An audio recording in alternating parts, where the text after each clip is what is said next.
Welcome to the lounge, everyone. My name is Toby Roydell, and today we all want to say thank you. But why?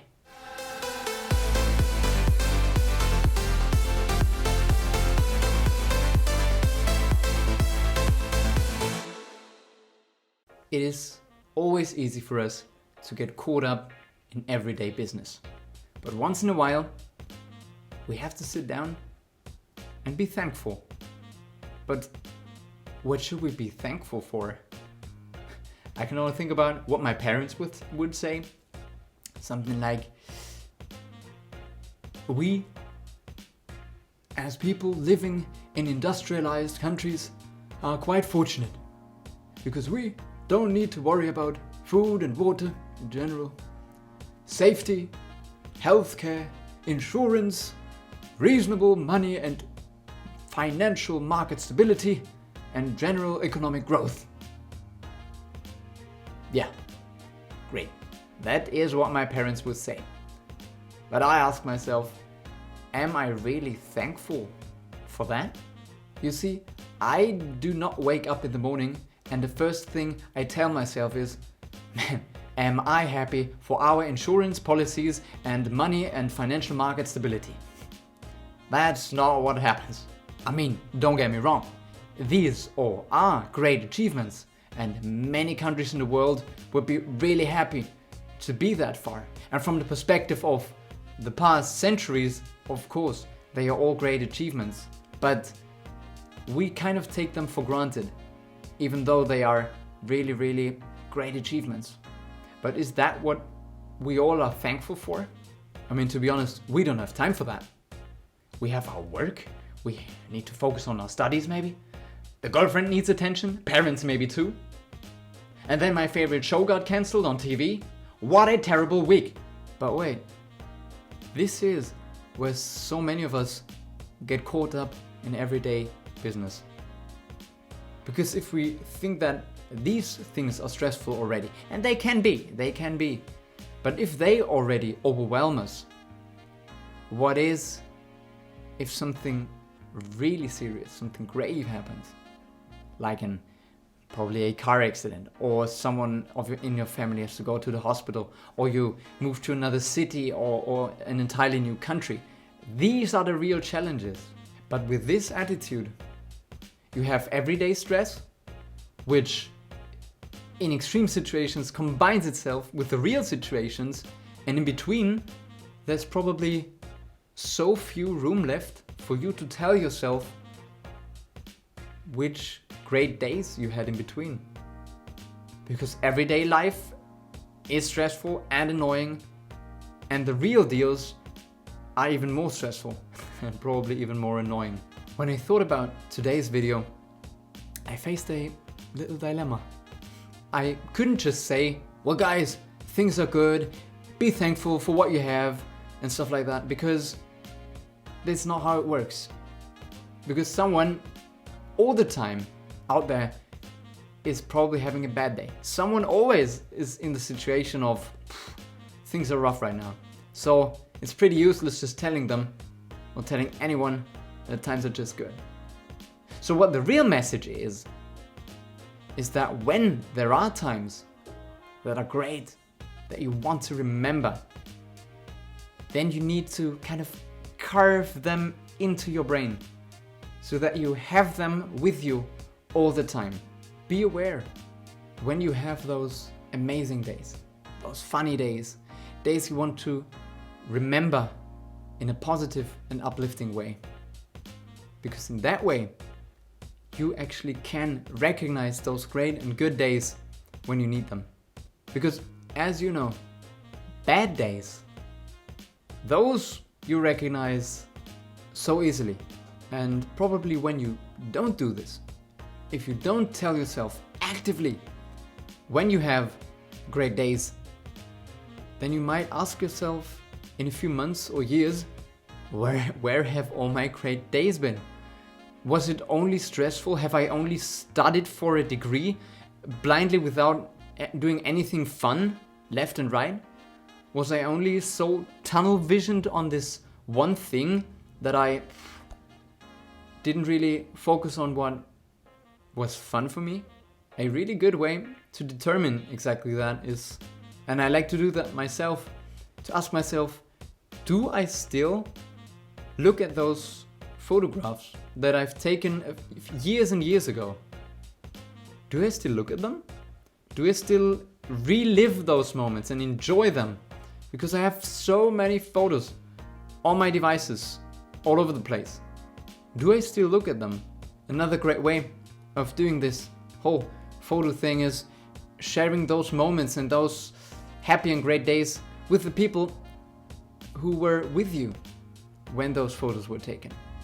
And please do me a favor, don't take photos of your meals. You do not care in 10 years which meal you have eaten at any place, but now that I think about it, if it makes you happy, go for it. A different part of thankfulness to me is saying thank you. And I think it is really underestimated, but bear with me. When was the last time that you said thank you to someone in such a genuine way that you really meant it and that the other person felt that? Or when was the last time other way around, when someone said thank you to you and you really felt acknowledged and appreciated for that? Let me tell you a story to illustrate. Not long ago, I had a walk through our market square, or across our market square, and when I passed by a vegetable and fruit stand, a few of the baskets, for whatever reason, just fell over, and all the mangoes and cucumbers landed on the floor, and a few people that were standing around immediately rushed there and helped the poor man to pick up his vegetables and fruits again. And afterwards it was done, he said thank you, and the guy said, yeah, no problem, no big deal, and they wanted to move on, but he said, no, I think you misunderstood me. And they stood up and looked at him, and he said, thank you very much. And then he gave all of them a mango and a cucumber, and everyone went on. So basically what happened is that the way that he said thank you left an impression on those people. And it also left an impression on me, because as you can see, I'm telling you a story of a man who did nothing else but say thank you. But I still remember it, and he only said thank you. And that's why I think that we shouldn't underestimate the power of saying such simple things as a genuine thank you. And I want to stress it again. Does it have a meaning when you say it? For me, it's kind of similar to saying something like good morning, good evening, good night, welcome, nice to see you, nice to have you here.